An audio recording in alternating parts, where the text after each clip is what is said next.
Hello friends, this is Saba and welcome to new classes. Friends, हम अपने इस video में बात करने वाले हैं डाइजेस्टिव ग्लैंड्स की। इससे पहले हम डिस्कस कर रहे थे डाइजेशन को और हमने वहाँ बहुत सारी बातें देखी डाइजेशन के बारे में। एलिमेंट्री कैनाल देखी। एलिमेंट्री कैनाल में हमने डाइजेस्टिव सिस्टम को देखा, किस तरीके से कोई फूड डाइजेस्ट होता है। और उसके बाद अगर हम बात करते हैं डाइजेस्टिव ग्लैंड्स की, तो कुछ ऐसी ग्लैंड्स होती हैं जो कि कुछ सिक्रीट करती हैं ऐसे मटेरियल्स जिनसे फूड के डाइजेशन में हेल्प मिलती है। ठीक है, तो देखते हैं। इसमें सबसे पहली बात तो आती है कि कौन कौन से ऐसे ऑर्गन हैं जो कुछ रिलीज़ करते हैं, कुछ सिक्रीट करते हैं और उसके बाद ये हेल्प करते हैं डाइजेशन में। तो इसमें सबसे पहले नंबर आता है सलाइवरी ग्लैंड्स का। ठीक है, अगर सलाइवरी ग्लैंड्स में देखें तो सलाइवरी ग्लैंड्स में सबसे पहले हमारे पास आती है parotid gland and then submandibular and उसके बाद आती है सबलिंगुअल। ठीक है, अगर बात पैरोटिड ग्लैंड की करते हैं तो पैरोटिड ग्लैंड कहाँ होती है, अगर आप इसको डायग्राम में देखना चाहें तो यहाँ देख सकते हैं इसको आसानी से। ये पैरोटिड ग्लैंड कान के पास होती है, सबमैंडिबुलर जबड़े के पास रहती है एंड सबलिंगुअल जीभ के नीचे रहती है। डायग्राम में आप इसको देख सकते हैं, ये रही पैरोटिड ग्लैंड, यहाँ पर आप कान के पास देख सकते हैं इसको, एंड सबमैंडिबुलर ग्लैंड्स ये रही। ठीक है, सबमैंडिबुलर ग्लैंड यहाँ पे आप देख सकते हैं इस तरीके से। और अगर हम बात करें सबलिंगुअल ग्लैंड की, तो सबलिंगुअल ग्लैंड ये रहती है जीभ के नीचे। ठीक है, टंग के नीचे। इस तरीके से तीनों ग्लैंड्स आप यहाँ आसानी से देख सकते हैं। ये रही यहाँ टंग और टंग के नीचे यहाँ पर ये इस तरीके से ये रहती है सबलिंगुअल ग्लैंड। ठीक है, अगर बात सलाइवा की हम करते हैं तो जैसा कि हम जानते हैं कि हमारी बक्कल कैविटी में क्या होता है, सलाइवा हमेशा रहता है और इस सलाइवा की वजह से ही हमारी बक्कल कैविटी गीली रहती है। ठीक है, और होता क्या है, ये सलाइवा हमारे टीथ जो होते हैं, टीथ है, टंग है एंड यहाँ तक कि पूरी बक्कल कैविटी की सफाई करती रहती है। और जब जब हम मतलब फूड खाते हैं, जब भी हम खाना खाते हैं तो उस टाइम पे क्या होता है, सलाइवा की जो क्वांटिटी होती है वो इंक्रीज़ कर जाती है। ठीक है, और इससे क्या होता है, ये सलाइवा जो हम फूड हमने बक्कल कैविटी में रखा उसको ये कर देती है, चिकना बना देती है। और इससे क्या होता है, हमारा फूड जो होता है वो आसानी से निगल भी जाता है और इसमें जो भी केमिकल्स होते हैं कुछ, तो उनको ये तोड़ने में हेल्प करती है। ठीक है, तो ये कुछ इंपॉर्टेंट बात थी सलाइवा के बारे में। अब अगर हम ग्लैंड्स की बात करते हैं तो सलाइवरी ग्लैंड्स में ये 3 तरीके की ग्लैंड्स हमने देखी। अब अगर हम एक पॉइंट देखते हैं पैरोटिड ग्लैंड के बारे में, तो जैसा कि पैरोटिड ग्लैंड की आप पोजीशन देख रहे हैं, ये है कान के पास। ठीक है, कभी कभी हम सुनते हैं कि किसी को गलसुआ हो जाता है, जैसे हम कहते हैं बम्स। तो वो क्या होता है, एक जो पैरोटिड ग्लैंड है जब ये फूल जाती है यहाँ पर, जब ये फूल जाती है तब इसके फूलने से हो जाता है मम्स, या फिर हम इसे कहते हैं गलसुआ। ठीक है, अब अगर हम सलाइवा की बात करते हैं तो सलाइवरी ग्लैंड से सलाइवा लगभग 1.5 लीटर पर डे निकलता है। ठीक है, एक दिन में 1.5 लीटर सलाइवा निकलता है, ये बड़ी बात है। एंड अगर हम इसके पीएच की बात करते हैं तो इसका पीएच होता है 6.8, मतलब स्लाइटली एसिडिक होता है ये। जैसा कि हम जानते हैं कि एसिडिक और बेसिक किस तरीके से होता है, मतलब जब हम सलाइवा की बात करते हैं, सलाइवा के पीएच की, तो ये जैसे 7 तक जब भी होता है। अब अगर हम बात करते हैं कंपोजिशन ऑफ सलाइवा की, तो कंपोजिशन में हम क्या देख सकते हैं इसको, मतलब सलाइवा में क्या क्या चीज़ें होती हैं, किसकी चीज़ से मिलकर बना होता है। तो सबसे पहली बात तो इसमें 99% होता है वाटर। ठीक है, एंड 1% इसमें रहते हैं एंजाइम्स। देखिए सलाइवा कितना इंपॉर्टेंट है फूड के डाइजेशन में, जबकि उसमें होता क्या है, 99% वाटर है एंड सिर्फ 1% ही एंजाइम इसमें प्रेजेंट है। अब अगर हम बात करते हैं एंजाइम्स की, तो ये 1% एंजाइम्स में कौन कौन से ऐसे एंजाइम्स हैं जो इसमें रहते हैं। तो सबसे पहला तो है टाइलिन, एक एंजाइम होता है जो सलाइवा में रहता है, एंड दूसरा होता है लाइसोजाइम। ठीक है, सलाइवरी जो सलाइवरी ग्लैंड्स होती हैं, इसके सलाइवा में अगर 1% एंजाइम है तो फिर भी ये इतना ज़्यादा इफ़ेक्टिव होता है, मतलब काफ़ी वर्क करता है फूड पे। तो सोच सकते हैं कि इसके एंजाइम कितने ज़्यादा असरदार होंगे। ठीक है, अगर हम टाइलिन की बात करते हैं तो टाइलिन क्या होता है, इसको हम कहते हैं सलाइवरी अमाइनेज, और ये करता है वर्क कार्बोहाइड्रेट पे, मतलब ये कार्बोहाइड्रेट को डाइजेस्ट करता है। ठीक है, अगर हम बात करें लाइसोजाइम की, तो लाइसोजाइम जो होता है इसको हम कहते हैं एंटीबैक्टीरियल, जबकि इसमें अगर हम इसकी क्वांटिटी देखते हैं तो 90 टू 95% ये जो लाइसोजाइम होता है, ठीक है, यही होता है इसमें। 1% में भी 90 टू 95% यही होता है लाइसोजाइम। और ये एंटीबैक्टीरियल इसलिए कहलाता है क्योंकि हम जब खाना खाते हैं, फूड हमारी बक्कल कैविटी में जब जाता है, तो ये क्या करता है, उसमें कुछ बैक्टीरिया होते हैं, तो ये उन बैक्टीरिया को मारने का काम करता है। कौन, लाइसोजाइम। ठीक है, तो काफ़ी ज़्यादा इंपॉर्टेंस है इसकी लाइसोजाइम की, और टैलिन की भी बहुत इम्पोर्टेंस है। अब अगर हम दूसरा काम देखें टैलिन का, तो दूसरा काम होता है टैलिन फूड को चिकना बनाता है। एंड बक्कल कैविटी में बैक्टीरिया लाइसोजाइम के द्वारा ख़त्म की जाते हैं, जैसे कि मैंने यहाँ बताया कि लाइसोजाइम को एंटीबैक्टीरियल भी कहते हैं, ठीक है। और जो कुछ जैसे बक्कल कैविटी में लाइसोजाइम बैक्टीरिया को ख़त्म कर देता है, और अगर कुछ ऐसा होता है कभी कि एक दो बैक्टीरिया कभी बच जाते हैं, तो जब ये फूड पहुँचता है बक्कल कैविटी से, ये पहुँचता है स्टमक में, और स्टमक में जब ये पहुँचता है तो यहाँ पर स्टमक में कुछ ऐसे एंजाइम होते हैं। अगर हम मोस्टली बात करते हैं HCl की, ठीक है, तो HCl जो प्रेजेंट रहता है स्टमक के अंदर, तो ये HCl जो बच्चे कुच्चे बैक्टीरिया होते हैं बक्कल कैविटी से आए होते हैं फूड के साथ, तो वहाँ पर ये ख़त्म कर दिए जाते हैं, ठीक है। एंड नेक्स्ट पॉइंट देखते हैं। अब हम बात करते हैं सलाइवा में, अगर एंजाइम की बात देखें तो सलाइवा में क्वेश्चन है कि सलाइवा में कितने एंजाइम पाए जाते हैं। तो अभी हमने देखा सलाइवा में 2 एंजाइम पाए जाते हैं। कौन कौन से होते हैं? एक होता है टाइलिन और एक होता है लाइसोजाइम। अब अगर हम बात करें कार्बोहाइड्रेट का डाइजेशन किसके द्वारा किया जाता है, अभी अभी हमने पीछे देखा है कि कार्बोहाइड्रेट का डाइजेशन कहाँ पे होता है, तो आप यहाँ देख सकते हैं टाइलिन जो होता है ये कार्बोहाइड्रेट का डाइजेशन करता है, ठीक है, डाइजेस्ट कार्बोहाइड्रेट, जबकि लाइसोजाइम एक एंटीबैक्टीरियल है जो कि बैक्टीरिया को किल करता है, ठीक है।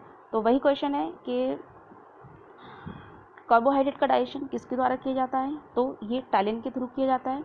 अब अगर हम कहें एनिमल्स अपनी लार का यूज़ किस काम में करते हैं, तो एनिमल्स जो होते हैं वो अपनी लार का यूज़, जैसे उनके कोई घाव हो जाते हैं तो उनको ये ठीक करने में करते हैं। मतलब बहुत सारे एनिमल्स ऐसे होते हैं जो अपनी लार से सिर्फ अपने घाव को चाट कर अपने घाव भर लेते हैं, ठीक है, ये इंपॉर्टेंट बात है। एंड अगर हम बात करते हैं नेक्स्ट, तो क्वेश्चन है सांप में जहर किस रूप में पाया जाता है, ठीक है। तो सांप में जो जहर होता है वो सलाइवा की फॉर्म में ही प्रेजेंट रहता है, ठीक है, सलाइवा होती है जो कि सांप में जहर जो होता है जो कि सलाइवा की फॉर्म में रहता है, ठीक है। अब अगर हम नेक्स्ट बात करें तो नेक्स्ट है गैस्ट्रिक ग्लैंड। ये तो बात रही सलाइवरी ग्लैंड्स की। अब उसमें हमने देख लिया सलाइवरी ग्लैंड्स में क्या क्या है, वाटर है, एंजाइम है। अब बात करते हैं हम गैस्ट्रिक ग्लैंड, ठीक है। गैस्ट्रिक ग्लैंड्स मतलब जो ग्लैंड्स कहाँ रहती हैं, स्टमक में रहती हैं, उनको हम कहते हैं गैस्ट्रिक ग्लैंड। स्टमक की दीवार में लगभग 3.5 करोड़ गैस्ट्रिक ग्लैंड्स रहती हैं। एंड ये ग्लैंड्स 1 to 3 लीटर तक, ठीक है, 1 से 3 लीटर तक पीला और उच्च अम्लीय, ठीक है, हाई एसिडिक जूस का सिक्रीशन करती हैं, ठीक है। जो स्टमक जो जूस सिक्रीट करती है वो हाईली एसिडिक होता है एंड 1 to 3 लीटर तक होता है ये। और अगर हम गैस्ट्रिक ग्लैंड्स में जो सेल्स होती हैं, इसमें बहुत सारी सेल्स प्रेजेंट रहती हैं और ये अलग अलग सिक्रीशन करती हैं, ठीक है। कोई सेल्स कुछ सिक्रीट करती हैं एंड देन कोई सेल कुछ सिक्रीट करती हैं। तो उसी में अगर हम देखते हैं तो इसमें एक सेल का नाम आता है, उस सेल को हम कहते हैं म्यूकस नेक सेल्स, ठीक है। म्यूकस नेक सेल्स क्या करती हैं, ये स्टमक में म्यूकस का सिक्रीशन करती हैं जो ग्लैंड्स की नेक के थ्रू होता है, ठीक है। जैसे स्टमक होता है तो स्टमक में कुछ ऐसी ग्लैंड्स होती हैं जो कि सिर्फ म्यूकस का ही सिक्रीशन करती हैं, और ये म्यूकस बहुत इंपॉर्टेंट होता है फूड के डाइजेशन के लिए, ठीक है। अब दूसरी ग्लैंड्स हैं, दूसरी सेल्स हैं पैराइटल और ऑक्जेंटिक सेल्स, ठीक है। ये सबसे बड़ी सेल्स होती हैं, मोस्ट इंपॉर्टेंट पॉइंट, जो कि HCl को सिक्रीट करती हैं। यहीं से क्वेश्चन बनता है कि HCl किसके थ्रू सिक्रीट किया जाता है, तो स्टमक में होती हैं पैराइटल ग्लैंड्स, और ये सेल्स, और ये पैराइटल सेल्स सिक्रीट करती हैं HCl, ठीक है। और ये HCl फूड के डाइजेशन में बहुत हेल्प करता है। अब देन पेप्सोनेशन को एंड देन HCl, अगर हम इन तीनों चीज़ों को मिला दें तो ये बन जाता है गैस्ट्रिक जूस, ठीक है। और गैस्ट्रिन हार्मोन सीधे ब्लड में चला जाता है। जैसे कि हमने देखा था गैस्ट्रिन हार्मोन जो होता है वो क्या करता है, गैस्ट्रिन हार्मोन कहाँ से रिलीज़ होता है, एंडोक्राइन सेल से रिलीज़ होता है, और ये गैस्ट्रिन हार्मोन सीधे ब्लड में चला जाता है, ठीक है। एंड नेक्स्ट बात करते हैं, अब अगर हम बात करते हैं गैस्ट्रिक जूस, तो उसमें देख लेते हैं क्या क्या होता है। उसमें प्रेजेंट रहता है पेप्सिन, रेनिन एंड म्यूसिन, ठीक है। अब ये पेप्सिन का क्या काम है, ये प्रोटीन को चेंज करता है पेप्टोन में, ठीक है। क्योंकि इन सब का डाइजेशन होना है तो प्रोटीन का डाइजेशन होगा, मिल्क का भी डाइजेशन होगा, ठीक है। तो ये किस चीज़ में होता है, तो पहले जो होता है पेप्सिन जो होता है, ये पेप्सिन करता है प्रोटीन का डाइजेशन और ये चेंज करता है पेप्टोन में प्रोटीन को। अगर बात रेनिन की करते हैं तो ये मिल्क को चेंज कर देता है कर्ड में। एंड अगर हम म्यूसिन की बात करते हैं तो म्यूसिन जो होता है ये HCl से सुरक्षा प्रदान करता है, किसको, स्टमक को, ठीक है। स्टमक में होता है म्यूसिन और म्यूसिन HCl से सुरक्षा करता है। जैसे मैं आपको बताती हूँ, एक बार यहाँ पर आप देख सकते हैं ये रहा स्टमक, ठीक है, ये स्टमक है। तो यहाँ पर स्टमक में अंदर क्या होता है, एक लेयर होती है म्यूसिन की, ठीक है। इस तरीके से पूरे स्टमक में एक म्यूसिन की लेयर होती है। अब जैसा कि हम जानते हैं कि HCl जो होता है बहुत ज़्यादा अम्लीय होता है, मतलब हाईली एसिडिक होता है। जब यहाँ पर HCl होगा तो ये बताइए यहाँ पर ये HCl अपना कुछ काम करेगा कि नहीं करेगा, ठीक है, अपना असर भाई दिखाएगा। जब ये खाने के आए हुए बैक्टीरिया को डाइजेस्ट कर सकता है, ये पूरे खाने को डाइजेस्ट कर सकता है, तो जब ये यहाँ पर है तो ये स्टमक को डाइजेस्ट क्यों नहीं करता, तो स्टमक को भी तो कोई ना कोई नुकसान पहुँचा रहा होगा ये। तो इसीलिए म्यूसिन जो होता है, म्यूसिन की लेयर पाई जाती है। कुदरत ने क्या काम किया कि स्टमक की हेल्प के लिए, स्टमक की सुरक्षा के लिए यहाँ पर म्यूसिन को बना दिया। और ये म्यूसिन क्या करता है, अब कहता है भाई साहब HCl आप यहाँ रहिए आराम से, और अब आप स्टमक को कोई नुकसान नहीं पहुँचा सकते, ठीक है। तो अब यहाँ HCl रहे, इससे स्टमक पर कोई असर नहीं पड़ता है। क्यों, क्योंकि इसके पास है म्यूसिन, ठीक है। बात करते हैं गैस्ट्रिक जूस की। तो गैस्ट्रिक जूस जो होते हैं वो उच्च अम्लीय होते हैं, जाहिर सी बात है HCl है तो उच्च अम्लीय ही होंगे। और ये होते किस वजह से, HCl के कारण, ठीक है। जैसे कि मैंने बता ही दिया कि HCl की वजह से ये हाईली एसिडिक होते हैं। अब अगर मैं HCl के काम की बात करती हूँ, HCl काम क्या करता है, तो काम मैं हर जगह बताती आई हूँ, यहाँ भी देख लेते हैं HCl के काम। तो सबसे पहले तो HCl का काम ये है प्रोटेक्ट फ्रॉम बैक्टीरिया, ठीक है। फूड को किससे बचाता है, बैक्टीरिया से बचाता है। दूसरा है प्रोटेक्ट फ्रॉम डिके, मतलब खाने को सड़ने से बचाता है। कौन, HCl। जैसे खाना खाया, खाना खाने के बाद वो इसोफेगस से होते हुए स्टमक पे पहुंचता है, और अगर खाना थोड़ी देर के लिए स्टमक में जैसे रुकता है, डाइजेशन में देर हो जाती है, तो वहाँ पर खाना हो सकता है सड़ जाए। तो खाना सड़े ना, इससे बचाता है कौन, HCl, ठीक है। तो खाने के डिके से बचाता है। और अगर बात करते हैं एसिड, क्योंकि ये HCl जो है ये हाईली एसिडिक, तो ये एसिडिटी को बढ़ाएगा, ये फिर घटाएगा, क्योंकि खुद तो एसिडिक है। अब जहाँ कहीं भी रहेगा तो वहाँ की एसिडिटी को जाहिर सी बात है इंक्रीज़ ही करेगा, ठीक है, डिक्रीज़ तो करने वाला है नहीं है। तो इसीलिए एसिडिटी को बढ़ाता है। तो 3 इंपॉर्टेंट वर्क हो गए, जो कि पहला है कि ये खाने को बैक्टीरिया से बचाता है, दूसरा है खाने को सड़ने से भी बचाता है, और तीसरा है ये एसिडिटी को इंक्रीज़ करता है, ठीक है। मोस्ट इम्पॉर्टेंट काम है इनके ये HCl के। और अगर HCl के pH की बात करते हैं तो पता लगा सकते हैं, इससे ही अंदाज़ा लगा सकते हैं कि जब ये हाईली एसिडिक है तो फिर इसका pH कितना होता होगा। तो pH इसका 1.4, ठीक है, 1.4 कितना ज़्यादा हाईली, मतलब कितना ज़्यादा एसिडिक होगा ये, इससे अंदाज लग सकता है आसानी से। चलते हैं अपने नेक्स्ट पॉइंट पे और बात करते हैं। अब यहाँ पर जैसे मैंने पिछला बताया आपको, यहाँ पर बात आती है, ठीक है, म्यूकस जो होता है। तो जैसा कि आपने यहाँ देखा, म्यूकस स्टमक की सतह पर फैलकर उसको पेप्सिन की पाचन क्रिया तथा HCl के प्रभाव से बचाता है। देखिए जैसे मैंने बताया कि यहाँ पर आप डायग्राम में देखिए इस तरीके से ये रहा, ये है स्टमक आप देख रहे हैं, और यहाँ पर ये देखिए ब्लैक कलर में ये, ठीक है, यहाँ पर मैंने एक लेयर बनाई हुई है इस तरीके से, ये है म्यूकस लेयर, ठीक है। ये म्यूकस लेयर क्या करती है, जैसे यहाँ से ऊपर से जुड़ता है ईसोफेगस, ठीक है। अब ईसोफेगस से जुड़ता है तो क्या करता है यहाँ पर म्यूसिन की लेयर है। जब यहाँ से खाना आया तो खाना आने के बाद अब यहाँ पर कितनी देर रुकना है, खाने को कितनी देर नहीं रुकना, वो तो बात की बात है। लेकिन यहाँ जब HCl होता है, ठीक है, HCl यहाँ हाजिर है डाइजेशन के लिए। जब HCl यहाँ पर है तो यहाँ पर भी वही इसके कांटेक्ट में आएगा लेयर की, तो इसको नुकसान पहुँचाएगा। लेकिन यहाँ पर है म्यूकस लेयर जो कि HCl से कोई भी असर नहीं होने देगी, ठीक है। उसके बाद अगर हम बात करते हैं नेक्स्ट पॉइंट की, तो हम देखते हैं बात अगर करते हैं रेनिन की, तो रेनिन एंजाइम जो होता है वो सिर्फ और सिर्फ बच्चों में ही पाया जाता है, एंड ये एडल्ट में प्रेजेंट नहीं होता है, ठीक है। एडल्ट में मिल्क प्रोटीन का डाइजेशन पेप्सिन के थ्रू होता है, क्योंकि जैसे रेनिन जो होता है हमें पता है कि ये मिल्क का डाइजेशन करता है। अब अगर ये सिर्फ बच्चों में होता है तो एडल्ट में नहीं होता, तो फिर एडल्ट में मिल्क का डाइजेशन कैसे होता है, ठीक है। मिल्क में जो प्रोटीन होती है केसिन प्रोटीन, तो उसको फिर डाइजेस्ट कौन करता है, तो उसको डाइजेस्ट करती है पेप्सिन, ठीक है। ये इंपॉर्टेंट बात है कि बच्चों में जो होती है वो रेनिन करता है, रेनिन एंजाइम प्रोटीन का पाचन, एंड एडल्ट में प्रोटीन को डाइजेस्ट करता है पेप्सिन, ठीक है। मोस्ट इंपॉर्टेंट पॉइंट्स हैं ये दोनों, ओके, नोट करके रखिएगा इनको। नेक्स्ट अगर हम बात करते हैं, एक टर्म आती है पेप्टिक अल्सर की। पेप्टिक अल्सर्स क्या होते हैं, स्टमक में अधिक एसिडिटी के कारण अम्लीय पेप्सिन, ठीक है, एसिडिक पेप्सिन जो होता है स्टमक वॉल का डाइजेशन करने लगती है, ठीक है। कभी कभी क्या होता है, जैसे हम बात करते आ रहे हैं पीछे से, HCl स्टमक की वॉल को नुकसान पहुंचा सकती है, तो जब स्टमक में एसिडिटी ज़्यादा होती है तो स्टमक की वॉल डाइजेस्ट होने लगती है, और फिर डाइजेस्ट का मतलब क्या है, डाइजेस्ट होने लगती है मतलब स्टमक की वॉल जो होती है, वैसे यहाँ आप डायग्राम में यहाँ देख सकते हैं इस तरीके से, ये इसकी वॉल में कहीं कहीं क्या हो सकता है, अभी कहीं से सेल डैमेज हो सकती है, यहाँ से डैमेज हो सकती है, यहाँ कहीं जगह जगह से इसकी सेल्स जो होती हैं ये डैमेज होती रहती हैं। ठीक है, जब सेल्स डैमेज होंगी तो फिर क्या होगा, यहाँ पर इसको हम डैमेज को कह देते हैं अल्सर।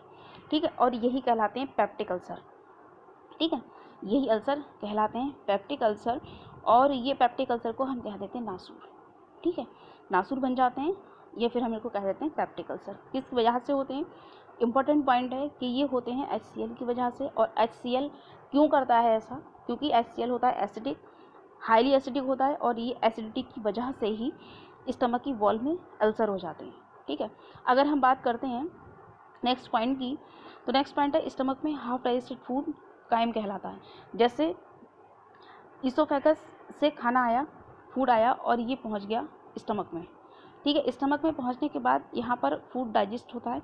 जब डाइजेशन होता है तो यहाँ पर पार्शियली डाइजेस्टेड फूड जो होता है, मतलब आधा पचा भोजन जिसको हम कहते हैं, तो उसके लिए एक टर्म यूज़ होती है जिसको हम कहते हैं काइम। ठीक है, इसको हम कहते हैं काइम। इम्पॉर्टेंट पॉइंट है। अगर हम बात करते हैं नेक्स्ट की, तो नेक्स्ट अगर हम कुछ क्वेश्चन को देखें तो जो हमने पढ़ा उसमें हम देखो कैसे कैसे क्वेश्चन फॉर्म हो सकते हैं। ठीक है, हम उसको देख सकते हैं। सबसे पहला क्वेश्चन है गैस्ट्रिक जूस कहाँ से निकलता है, तो सिंपल सा आंसर है भाई गैस्ट्रिक ग्लैंड से निकलता है। गैस्ट्रिक ग्लैंड कहाँ होती हैं, तो ये होती हैं स्टमक में। ठीक है, ये होती हैं स्टमक में। अगर नेक्स्ट क्वेश्चन की बात करते हैं तो नेक्स्ट क्वेश्चन है HCl को कौन सिक्रीट करता है। ठीक है, इंपॉर्टेंट पॉइंट, इसको करती हैं ऑक्जेंटिक सेल्स या फिर इसको हम कहते हैं पैराइटल सेल्स, ये HCl को सिक्रीट करती है। नेक्स्ट पॉइंट, प्रोटीन का डाइजेशन कहाँ से शुरू होता है, बहुत इंपॉर्टेंट क्वेश्चन है और ये कई बार एग्जाम्स में देखने को ही मिलता है। तो प्रोटीन का डाइजेशन जो होता है वो स्टमक से शुरू होता है। And next question is adult में प्रोटीन को डाइजेस्ट कौन करता है। ठीक है, तो अभी हमने पीछे भी देखा था पेप्सिन जो होता है वो एडल्ट में जो प्रोटीन होती है, मिल्क प्रोटीन मतलब केसिन, उसको ये डाइजेस्ट करता है। अब अगर हम यही बात करते हैं बच्चों में प्रोटीन को, केसिन को कौन डाइजेस्ट करता है, तो वहाँ करता है रेनिन। ठीक है, इंपॉर्टेंट पॉइंट। एंड नेक्स्ट है HCl से स्टमक की सुरक्षा कौन करता है, तो हमने देखा था कि स्टमक के वॉल के चारों तरफ थी कौन, म्यूसिन की एक लेयर जो कि स्टमक की हेल्प करती है, सुरक्षा करती है HCl से। अब अगर हम नेक्स्ट क्वेश्चन देखते हैं काइम क्या है, तो काइम कुछ नहीं है, बस half liquid state of food है जो कि स्टमक में प्रेजेंट रहती है। ओके, नेक्स्ट चलते हैं। यहाँ पे आप डायग्राम देख सकते हैं आसानी से, ये रहा पूरा डाइजेशन का एक डायग्राम जिसमें आप आसानी से देख सकते हैं किस तरीके से, देखिए पूरी एलिमेंट्री कैनाल यहाँ दिखाई है पूरी। ठीक है, किस तरीके से इसमें बक्कल कैविटी होती है और किस तरीके से आप यहाँ देख सकते हैं बक्कल कैविटी के आसपास आप सलाइवरी ग्लैंड्स देख सकते हैं। पोजीशन बहुत अच्छे तरीके से यहाँ दिखाई है, ये देखिए सलाइवरी ग्लैंड्स ये रही। ठीक है, जिस तरीके से ये हैं 1 2, ठीक है 1 2 एंड 3, इस तरीके से ये सलाइवरी ग्लैंड्स रहती हैं। और सलाइवरी ग्लैंड्स के बाद होता है क्या, जिस तरीके से यहाँ 1 2 और ये 3 मैंने आपको पिछले भी डायग्राम में बनाकर दिखाई थी। और इस तरीके से आप देख सकते हैं पूरी बक्कल कैविटी से किस तरीके से शुरू होती है और किस तरीके से फिर यहाँ से सिक्रीशन होता है, ये यहाँ पर अपना सिक्रीशन छोड़ता है, यहाँ से भी इस तरीके से आता रहता है और फूड में ये मिलता जाता है। ठीक है, अब इस तरीके से पूरा एलिमेंट्री कैनाल आप यहाँ देख सकते हैं, इस तरीके से कहाँ से किस तरीके से इसमें स्टमक में फूड आता है और फिर इस तरीके से स्मॉल इंटेस्टाइन एंड देन उसके बाद लार्ज इंटेस्टाइन, और इसके साथ ही डाइजेस्टिव ग्लैंड्स अपने सिक्रीशन को यहाँ रिलीज़ करती हैं और हेल्प करती हैं डाइजेशन के अंदर। ठीक है, तो इस वीडियो में हम रखते हैं यहाँ पर डाइजेस्टिव ग्लैंड्स के बारे में, और इसके बाद हम अभी और भी बात करेंगे, लीवर की बात करेंगे, पेंक्रियास की बात करेंगे इस वीडियो में। तब तक रखते हैं इतना ही, मिलते हैं नेक्स्ट, तब तक के लिए thank you and have fun.